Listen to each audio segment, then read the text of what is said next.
Welcome friends, welcome back to my channel Vikas Garg psychology में आपका स्वागत है। फ्रेंड्स, सॉरी फॉर दैट कि वीडियो जो है वो थोड़ी लेट हो गई। क्यों हो गई? क्योंकि इसकी वजह है कि मैं बहुत ज़्यादा बिजी रहने लग गया था।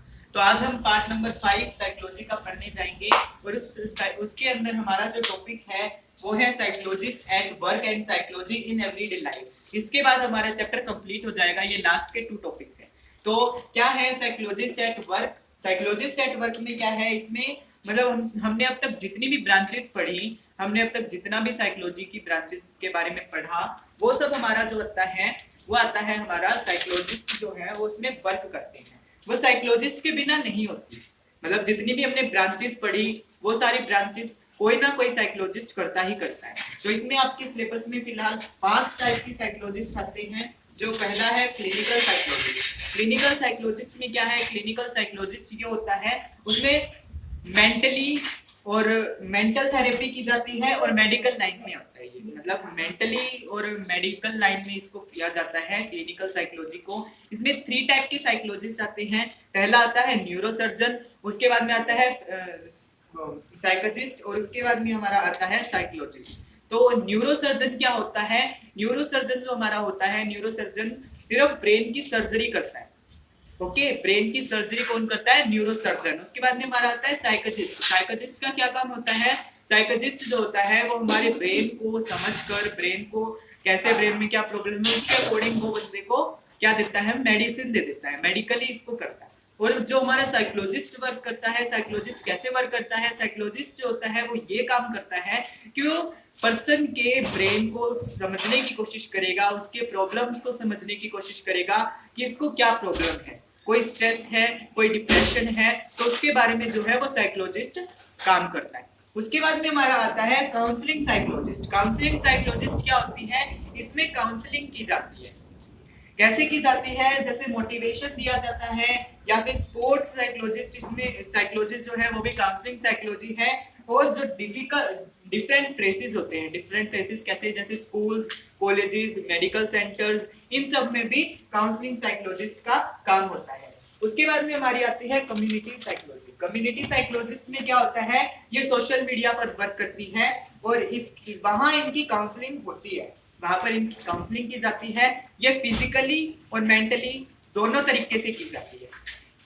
कम्युनिटी साइकोलॉजी जो है वो फिजिकली और मेंटली दोनों तरीके से होती हैं और इसमें बहुत ज्यादा मोटिवेशन होता है और ये ज्यादा से ज्यादा इंपॉर्टेंट है। उसके बाद में हमारा आता है स्कूल साइकोलॉजिस्ट। स्कूल साइकोलॉजिस्ट में क्या होता है?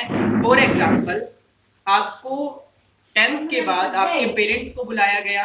आपके पेरेंट्स को बुलाने के बाद में आपके पेरेंट्स को ये कहा गया, आपके पेरेंट्स को या आपको काउंसलिंग की गई, आपको बताया गया कि आपका बच्चा 10th में हो चुका है, 10th पास कर दी गई है। अब 10th के बाद में आप +1 में क्या स्ट्रीम लोगे, किस लाइन में जाओगे और कैसे आप आगे स्टडी करोगे, उसके बारे में आपको मोटिवेट किया जाता है।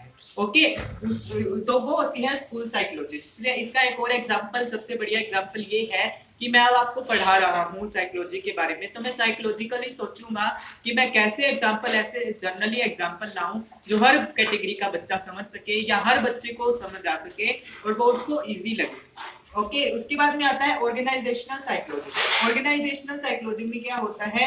ये स्किल्स प्रोवाइड करवाती है, स्किल प्रोग्राम्स प्रोवाइड करवाते हैं और ये जो होते हैं ये ट्रेनिंग प्रोग्राम्स भी प्रोवाइड करवाते हैं और इनका लाइफ में बहुत इंपॉर्टेंट रोल भी है। साइकोलॉजी में भी और मोटिवेशनल के तरीके से इसका बहुत ज्यादा इंपॉर्टेंट रोल है। उसके बाद में हम पढ़ेंगे psychology in everyday life. Everyday life में कैसे साइकोलॉजी काम करती है? मोटिवेशनल के तरीके में, प्रॉब्लम सॉल्विंग के तरीके में, हॉबी के लिए और हॉबी डेवलपमेंट, थिंकिंग के लिए। टीचर भी साइकोलॉजिकल वे से ही आपको स्टडी करवाते हैं, तो उनको भी थोड़ा समझना पड़ता है कि आज मैं बच्चे को कैसे पढ़ाऊं या कैसा एग्जाम्पल लेके आए हम जिससे हमारे बच्चे जो हैं उनको अच्छे से समझ आ जाए। तो ये सब हमारे साइकोलॉजी जो है वो एवरीडे लाइफ में काम करती है।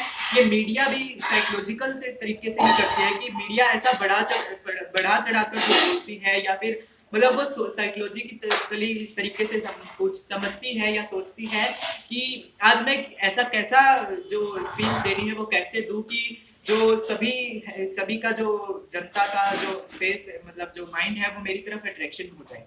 अब हमारे प्राइम मिनिस्टर हैं, prime minister mister Narendra Modi ji, वो भी जो है स्पीच देते हैं तो वो भी साइकोलॉजिकली बेसिस स्पीच देते हैं कि मैं ऐसी कैसी स्पीच दूं जो हर किसी का अट्रैक्शन मेरी तरफ हो।